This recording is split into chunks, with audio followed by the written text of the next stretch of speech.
Na het interview van meneer Kanhai krijgt u dan ook de heer Bissesser, die ook wilde reageren op het een en ander.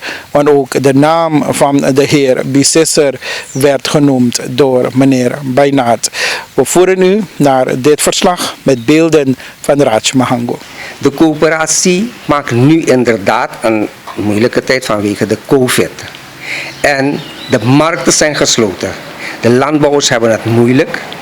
Dat weet iedereen. Dat hoef je niet publiek bekend te gaan maken. Iedereen ziet, als je langs de weg rijdt, dan zie je dat er bijna een markt daar is ontstaan. Dus de landbouwers hebben het moeilijk. En vandaar dat de afzet van ons ook is gedaald. En door de koersstijging, de koers is enorm gestegen, zijn alle producten duurder geworden. De inputs, welke de landbouwers gebruiken, is in prijs gestegen. Dus die mensen hebben het nu al moeilijk. Dat weten wij. Vandaar dat de afzet ook een beetje gedaald is. Maar dat neemt niet weg dat de coöperatie draait. We hebben een coöperatie die draait. De coöperatie is een gevestigde naam. En dat weten de landbouwers, dat weet de gewezen voorzitter ook. Want hij heeft het zelf ergens in het programma gezegd, dat ik de persoon ben geweest die hem bewogen heeft om deze stap te nemen, voorzitterschap over te nemen. En natuurlijk, want toen die perceel daar verkocht was, was ik de persoon die opgestaan is. In mijn eentje. Ik heb daar gestaan bij die politiebureau. De politieagenten die daar dienst hadden, zijn getuigen, want ik heb een gesprek met ze gehad. Hoe gaan we dit stoppen? Hij zei, dit is niet te stoppen. En toen was de heer Rettipaal, buurtmanager. Met hem heb ik een langdurig gesprek gehad. 7 uur 's avonds ben ik naar hem thuis gereden, naar de heer Bainaat. Hij zat in de schommel met zijn vrouw te schommelen. Kijk, laten we dat ook zeggen. Dus iedereen heeft het recht, hè? Om met je vrouw en je kinderen een keertje te zitten. Maar toen ik hem zei, ja, het is moeilijk, ik heb hem zo ver gekregen dat hij eindelijk bereid was. Anders zou ik de zaak aanvechten daar. Ik heb zelfs geld voorgeschoten voor een advocaat. Dat heeft hij nooit gezegd, maar dat zeg ik vandaag, ik heb die kwitanties. Later heeft de coöperatie, na 2-3 jaar heeft hij mij betaald. Maar ik heb voorgeschoten bij meester Baar, ik heb die kwitantie binnen. Ik zeg het u, ik heb een heel goede hart voor de coöperatie, anders had ik dit niet gedaan. Je geld voorschieten, je tijd opofferen, alles, strijd aanbinden met mensen. En bij hem staan, weet u waarom ik bij hem gestaan heb? Om, meneer, komt u, laten we de zaak overnemen. Maar dat is in slechte handen. Ze verkopen die perceel van coöperatie. Straks gaat de winkel verkocht worden. Dus omdat we een keertje samen strijd hadden aangebonden tegen het bestuur die toen zat. Dus ik dacht, hij is bereid, laten we bij hem gaan. Dat was de reden, dat is de enige reden. Niet dat ik geweldig een kundige of deskundige man is. Want ik kan u één ding verzekeren, hij kan wel landbouw doen. Dat kan iedereen hier op weg naar zee. Net zo goed als hij. Maar deskundigheid hebben we weinig. En dan moet je echt daarvoor opgeleid zijn. Ja, wat hem zeer dwars zit, meneer Bissesser, is het feit dat dezelfde persoon over wie jullie aangifte hebben gedaan bij de politie en de gronden van de coöperatie heeft helpen verkopen, dat jullie nu vrienden zijn geworden. Dat beweert hij. Deze persoon zou nu ook binnenkort een functie gaan bekleden in de politiek. Meneer Ganesh, laat me één ding vertellen. Als hij zo consequent is, zo standvastig is, waarom heeft hij die persoon in zijn bestuur opgenomen dan, al die tijd, 11 jaar lang? Hij zat daar als adviseur van hem, al die stukken voor hem. Als hij iets moest vertellen bij de minister, dan was hij de persoon, de heer, ik zal zijn naam noemen, Debbie, was de persoon die alles op papier zette. Dus als je zegt, Debbie is slecht, hij heeft geholpen, hij was toen secretaris van het bestuur.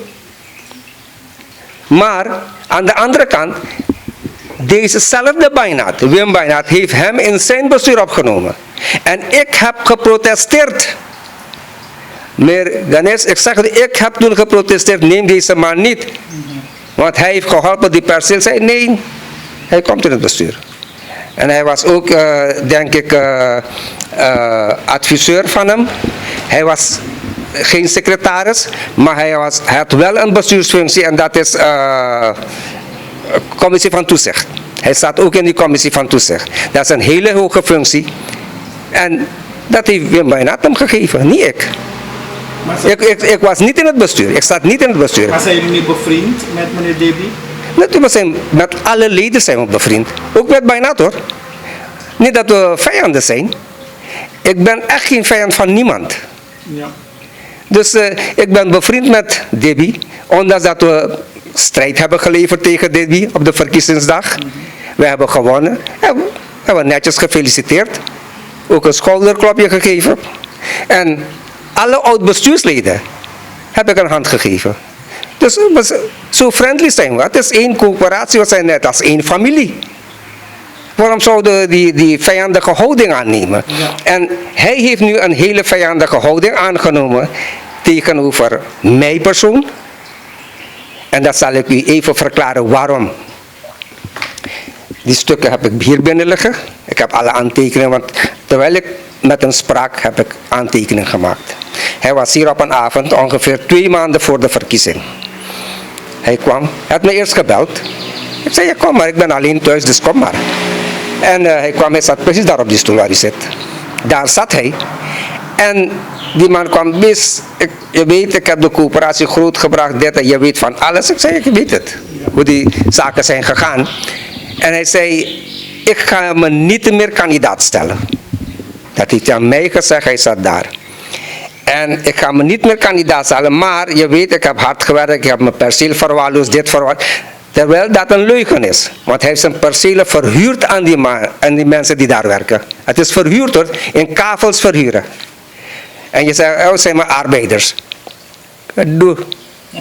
Kadoel arbeider. Het zijn geen arbeiders, het zijn mensen die daar huur betalen, cash neertellen voor hem. En dat heeft hij al die tijd gedaan. En die mensen, alle leden op de bestuursvergadering, ik leid enorm veel verlies. Gaat u mensen vragen. Maar je zegt Bharakarel, hè. Allemaal verhuurd aan die mensen. En hij zat hier, dat wist ik wel hoor, maar ik heb hem geen antwoord gegeven. En toen zei hij, ik wil een gouden handdruk. Daar op die stoel zat hij. Ik zei, weet u daarvan? Hij zei, klopt. Ik zeg, klopt. Weet u, daar bent u daarvan op de hoogte? Nee, ik zeg, waarvoor wilde hij gouden? Hij heeft 10 jaar in de coöperatie gedraaid. 11 jaar bijna. Dus hij wil een gouden handdruk. Nu gaat hij zich niet meer kandidaat stellen. Hij komt niet meer. En die gouden handdruk was van $10.000. Niet een paar centen, maar $10.000 moest de coöperatie hem geven als gouden handdruk. Dit heb ik toen diezelfde avond aan mensen verteld. Ik heb gebeld.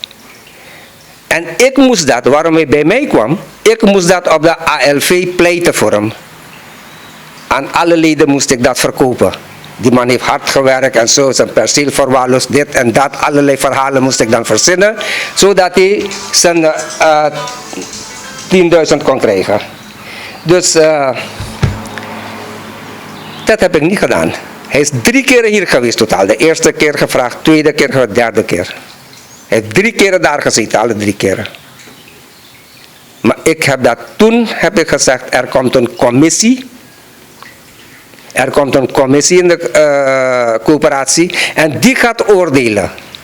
Wat je gaat krijgen en wat niet. Ja. En in die commissie zat Jimmy.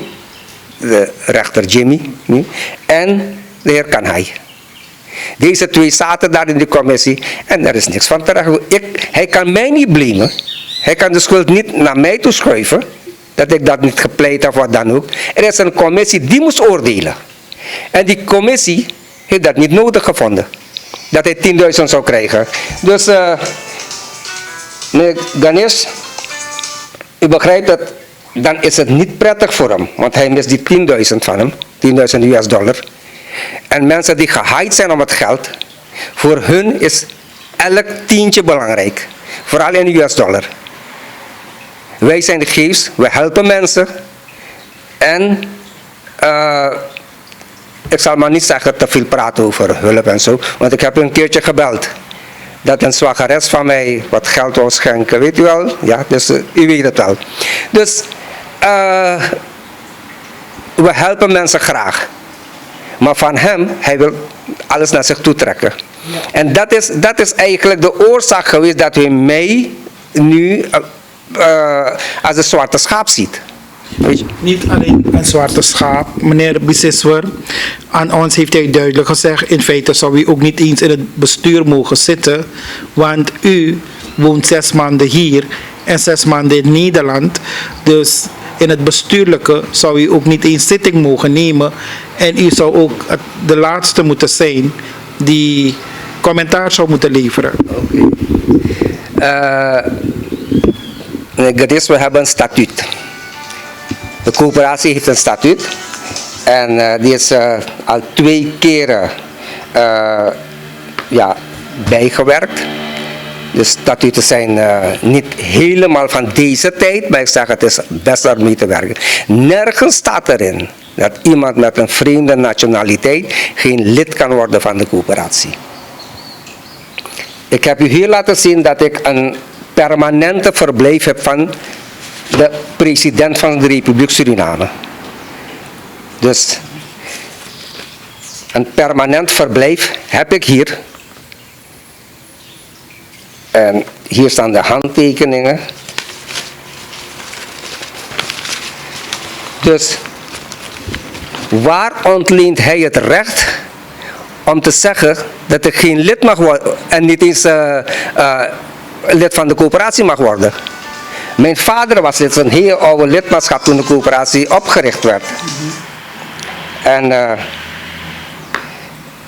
ik zal hem helemaal uitdoen, want het is een beetje lastig. Het hindert mij. Ik ben hem uitgeschakeld. Oké. Zei uw vader? Ja, mijn vader was lid. En ik kwam uit Nederland, van de middelbare tuinbouwschool. En ik ging zelf ook een beetje aan landbouw doen. Ik werkte bij LVV toen. Ik heb 7 jaar daar gewerkt. En bij de voorlichting. Maar op den duur krijg je... Ik heb je al verteld dat ik in hart en nieren een VHP'er ben. En toen had je NPK-regering. Die hebben me eigenlijk weggewerkt. Ik moest naar Nederland vluchten. Dus zodoende. Ja. Maar Suriname is mijn land, het trekt me aan, ik kom niet. Ik kom terug, ja. Hij heeft ook in het eenzelfde interview aangegeven, meneer Bisesser, u hebt slechts 1 doel voor ogen. U ondersteunt of u zit achter meneer Kanhai, de voorzitter van de coöperatie. Hij zou nu wederom minister van Openbare Werken moeten worden, want u heeft er vuilniswagens. En zo zou u dan contracten kunnen krijgen. Dat is wat hij gezegd heeft. We hebben het interview en dat is wat hij dan zegt over uw persoon.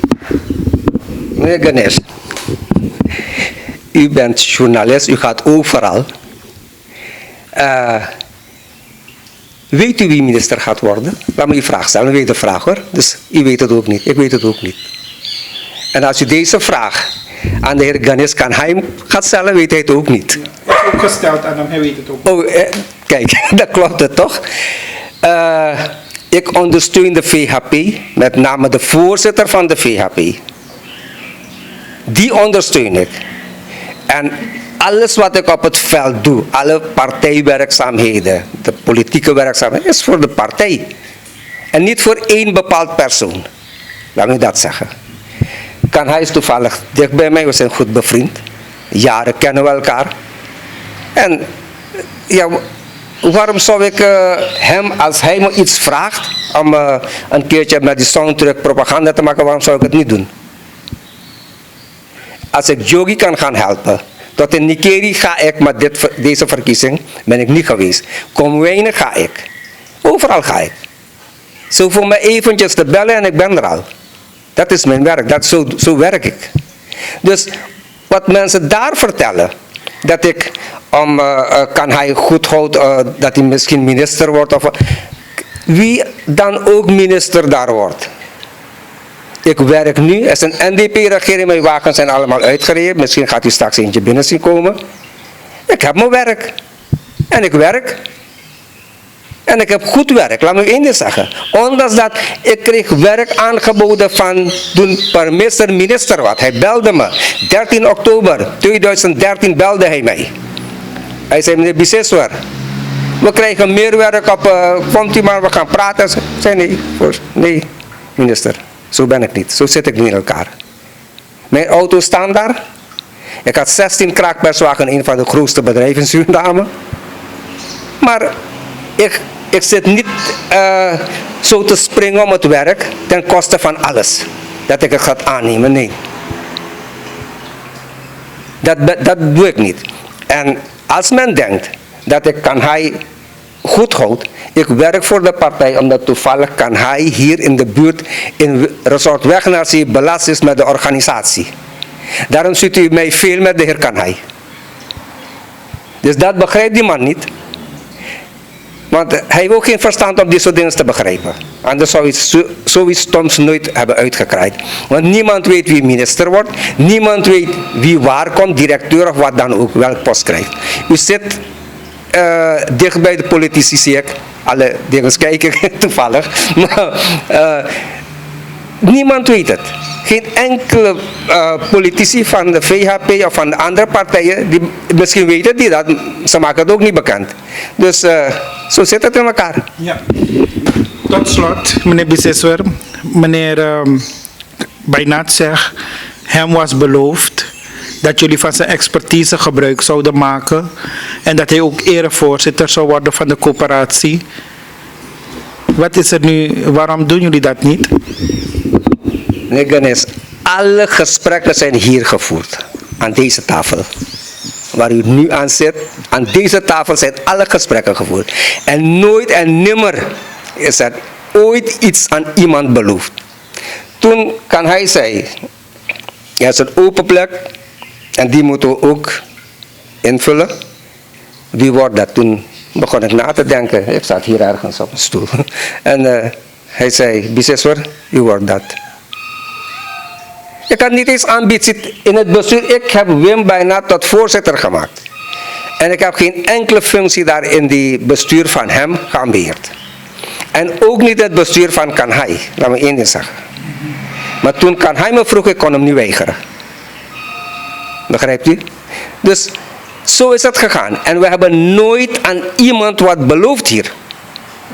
Alle gesprekken zijn hier gevoerd. We hebben Wim nooit beloofd. Wim bijna dan liegt hij. We hebben nooit beloofd dat hij de erevoorzitter zou worden. Want dat is nooit ter sprake geweest over erevoorzitter. En dat hij adviserende rol zou spelen. Dat hoor ik vandaag van u. Dus, dat hij adviseert. Dat is wat hij in het interview heeft gezegd. Hè? We weten wel dat hij graag via een achterdeur de coöperatie wil binnenkomen. Maar gezien de feiten wat hij daar heeft aangericht, de feiten die we nu hebben, alles, er is een motie van wantrouwen tegen hem. En in die $10.000, dat staat ook in die motie. Hij heeft auto's, hij heeft een wagen gekocht, die heeft hij verkocht aan de coöperatie. De coöperatie heeft dat laten repareren, heeft heel veel geld gekost. En later voor de helft van de prijs weer van de coöperatie gekocht. Wat voor een mens ben je? Ik zeg het u. Hij had die op Ringweg, had hij zo'n groentezaak geopend.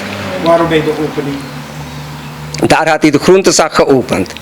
En de heer, dus de eigenaar van het perceel, die kreeg de huur in SRD.